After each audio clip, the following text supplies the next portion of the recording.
Happy Easter, everybody, and welcome back to the Homestead with Kevin Kempstead. We already did our Easter egg hunt, and because of this coronavirus, we can't go anywhere else, so might as well get some projects done. We have had this hole in our front door for a while now, and it's been on my list of things to do.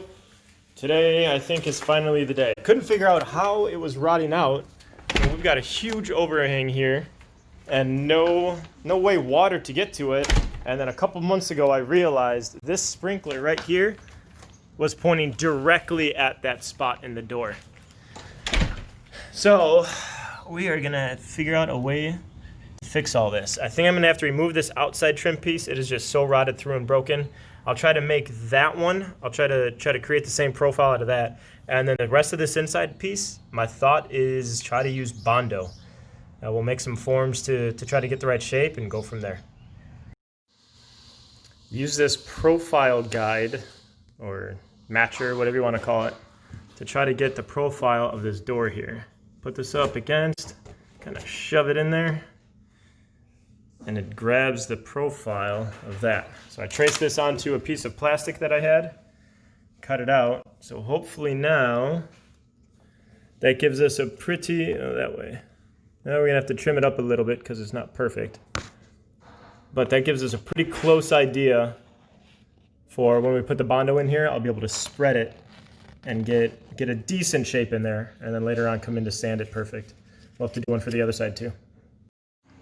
Now you can see we excavated most of the rotted stuff. It was awful. I mean, this must have been years of that sprinkler just pounding right on that spot. I removed the trim too, this very outside piece. This is the one we're gonna have to recreate. This is just too rotten back here to try to salvage. So remove that piece, and then I don't want to fill this whole cavity with Bondo.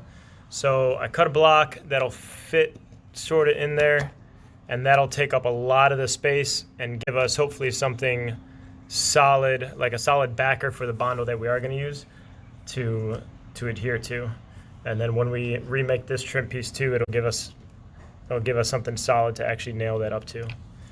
We still got to kind of create a profile in this, maybe trim this out a little bit more to try to match this curve here.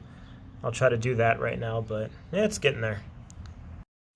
We are ready to start filling this in. I'm using this patch here that's typically used for drywall, holes in drywall, and it's just going to give the Bondo like a structure to actually adhere to. We've got our block cut. I've got some of that patch on the back of it too, and that'll fit into that spot. I'm going to fill the Bondo in all of these deep areas, kind of put a good base coat in there, put the block in.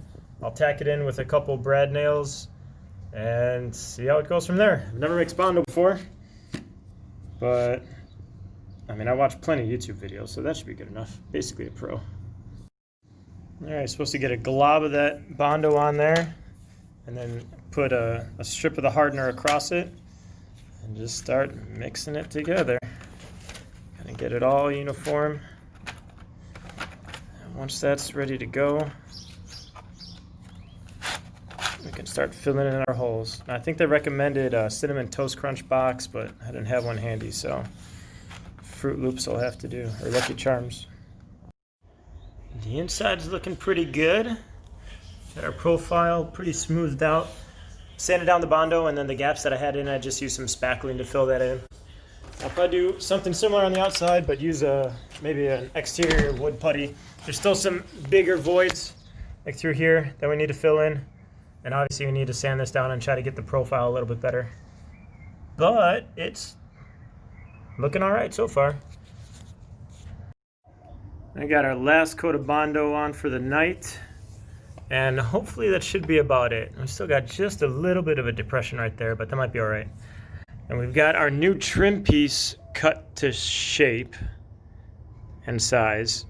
I think we'll have to bring this filler piece down some. It's supposed to match up with this front edge here. And then obviously we have to shape the profile into this trim piece. We'll work on that hopefully tomorrow.